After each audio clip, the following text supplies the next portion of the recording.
My name is Dr. William Andrade, and this is the York Plastic Surgery Center. One of the most common operations that we do here is tummy tuck and body contouring surgery. The physical examination for a tummy tuck first involves looking at the person standing up.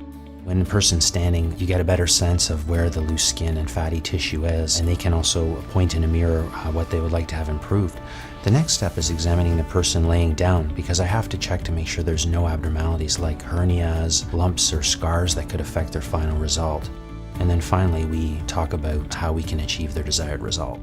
One of the most important steps in tummy tuck surgery is the preoperative markings. They have to be done very precisely and meticulously to ensure that the results are symmetrical. The other important thing is that they should be done with the person looking in a mirror so they can have input about the exact location and length of the incision. And I think that's critical to achieve a good result. There are a number of innovations that we use at our clinic that I feel lead to better outcomes.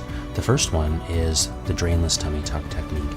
What this involves is, rather than using drains, we carefully suture close the patient's wound in such a way that drains aren't required, and there's actually less space for fluid to accumulate. The other thing we use are more expensive sutures called barbed sutures. They slowly dissolve, and because we don't need to tie knots when we use these sutures, there's less likelihood that the stitches will come to the surface and cause irritation or small wounds. These are just a few innovations that we use that lead to better results. Tummy tuck surgery is one of my favorite operations to do for a number of reasons. It's a more complex procedure with a lot of fine details which are interesting for a surgeon, but I also love to see the transformation on patients. And I have to say it's one of our highest satisfaction procedures because it causes such a big difference for our patients.